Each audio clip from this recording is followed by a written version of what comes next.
We ain't scared of nobody. Nobody.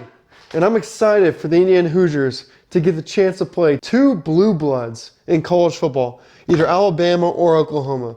I did my video breakdown. I watched a lot of tape on these teams, put that out a couple days ago, but nonetheless, I'm choosing Alabama 24-17. This video is an IU homer video. Apologize if you're not an IU person, but if you are, you're going to absolutely love this video. I think you'll even like it if you aren't an IU person. But the question is who would IU rather play? I'm going to talk about, just from an IU perspective, I'm going to talk about coach versus coach, what's the difference between these teams, quarterbacks, the whole 9 yards. I want to start with who has these teams played. Have they played any teams that are flat out elite that we can compare to IU? And the answer is that Bama beat Georgia in the middle of the season at Georgia. That is the most impressive win for either of these two teams. Oklahoma, all they did was beat Bama, and Bama had literally 3 picks, 1 turnover, and a missed field goal. And Oklahoma lost to Texas. Oklahoma lost to Ole Miss. Bama, though, once again, beat Georgia. They lost to Florida State. They lost to Georgia recently, and they lost to Oklahoma. Bama also beat Vandy. These teams have played a really good schedule. We know they're going to be prepared. They do some things well, but they are not, I'm telling you right now, as well coached as Indiana. What Kirk Cignetti's built, I cannot say this and stress this enough. They do not miss with their technique, and they do not miss with their positioning. Their players do what they're supposed to do, and they have proper technique. They aren't the most athletic guys I've seen on tape. There's teams that have more athletic people, but at the end of the day, IU, in my opinion, is the best coached team. When I jump back, because I watch a lot of IU tape, when I jump back to Bama, when I started watching Oklahoma, I just became so appreciative that Cignetti is our coach. And you got to remember, it's not just Cignetti. It's Brian Haynes. It's the whole staff being together for 7+ years. They are a unit. They are a team. They're a coaching team. And when I watch some of these other teams, I just feel like the staffs don't even know each other. They don't have the brotherhood that this coaching staff has. And another thing special about IU that I don't see anywhere else is some of these teams, once again, have more talent than IU, but IU's players do, I'm trying to make this all about IU. I want to make this about the other teams, but bear with me, please. What IU does so well, and I talk about this, is they have guys for every single thing. Oh, you need a deep route? Cool, we'll go to Waffle House. Okay, we want a yards after catch guy? Good, we'll go to Cooper. Right? We have 2 backs that are powerful. We have Nowakowski, great blocking tight end. We can hit him with a drag route. We have Williams Jr. going deep. We have Brown over the middle. What IU has is so special, and I don't see it with many other teams. Now, let's just jump into Bama versus Oklahoma. Things to know if you're an IU person. DeBoer is a very, very good offensive coach. He is not a good defensive coach. And I'll give you an example. When Alabama plays defense, their players are very powerful, very strong, ridiculously strong players. They move bodies well, the Alabama defensive line and linebackers do. But they will literally not be in the right gap. You can gash Bama. Now let's talk about their offense. Their offense is a pro-style offense led by Simpson, the quarterback. Simpson is a very, very good player. When he throws the ball, it's I give the example of when Kobe Bryant used to shoot and you're like, Kobe, and you just assume the ball's going in, right? He has that when he throws the ball. When he throws the ball, it is a missile. And it just looks perfect, and you just assume, because he throws it with so much authority, you just assume that this is going to be a completion, and he does get into habits where he doesn't see defenders. You can confuse him with this guy's looks. Now, that being said, he's a bit of a gamer, and when he's on fire, and he's freaking lethal, and that's why for a while he was in the Heisman conversation. Another important element of the Alabama offense is they are a powerful team, and they do run the ball pretty well. They have this guy named Jam Miller coming back from injury. This dude's a really good running back. This guy can break a run at all 3 levels. He's strong, juke moves the whole 9 yards. He would be a problem if IU was going to face him. All right, let's talk about Oklahoma. Venables. Venables' main thing is defense. He's the opposite of DeBoer. DeBoer is offense, less defense. Venables is more defense, less offense. Why Oklahoma's defense gets so much praise is because they get to the quarterback so well, and they just, in general, get to the backfield really well. I think they lead the college football in tackles for a loss. But they're fierce on their blitzing. They'll blitz from anywhere, anytime, any play, doesn't freaking matter. They're the most competitive, fierce blitzing team in the country. They'll blitz safeties, they'll blitz corners, they'll blitz linebackers, they'll blitz 2 linebackers in the same gap.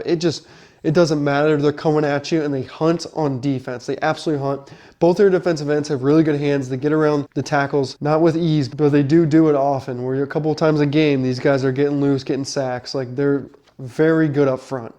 Where I think they struggle on a defense is they just miss tackles.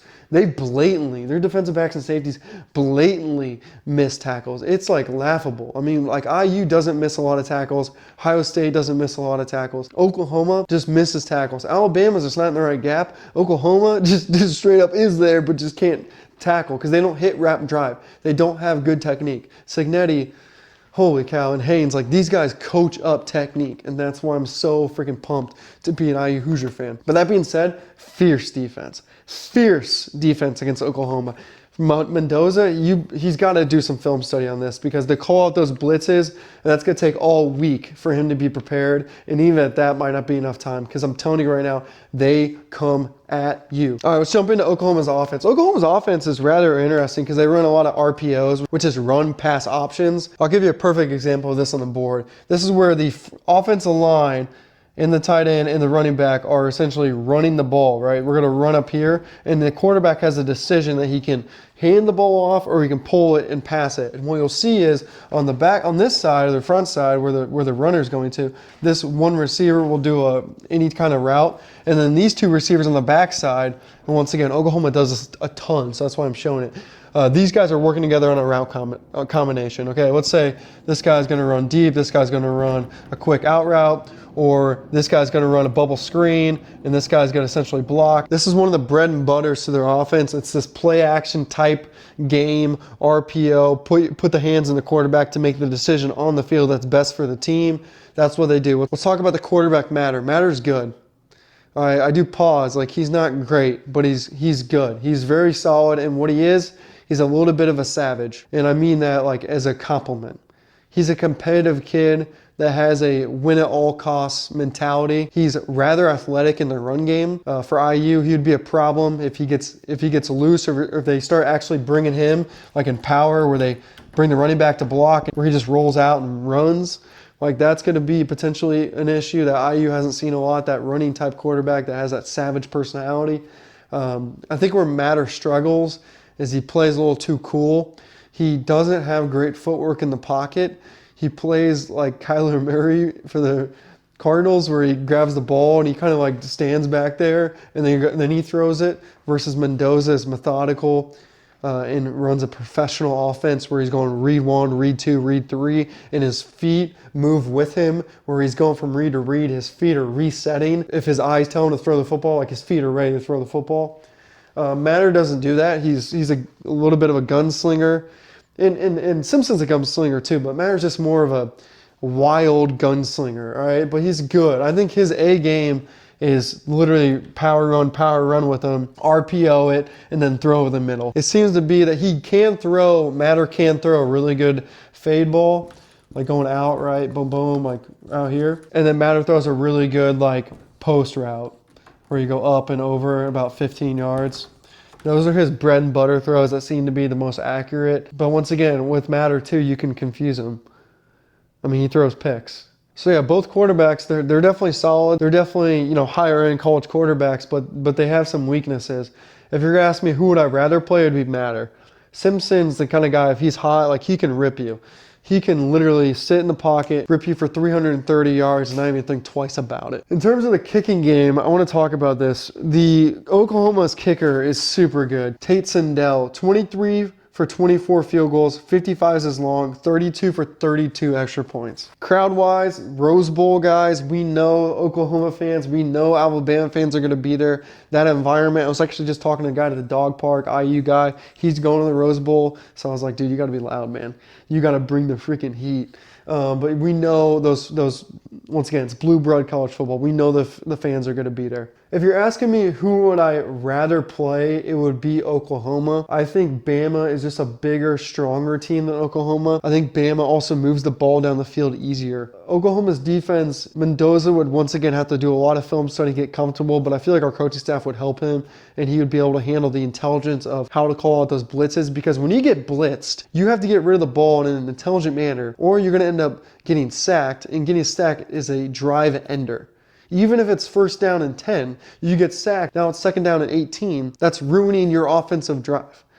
All right, so calling out those blitzes, getting rid of the ball, and just being intelligent with the ball. I trust Mendoza to overcome the Oklahoma's blitz. That's why I'd rather play Oklahoma. And Oklahoma's offense does not show true consistent signs of always being able to move the football. And I think IU's coaching system and players would be able to compete really well against Oklahoma. Alabama, once again, they're powerful, they're speed, but I don't find that they're as intelligent as this IU team either, though they may be more athletic in some areas. I don't find Oklahoma to be more athletic than IU. I think Alabama in some areas would be more athletic than Indiana.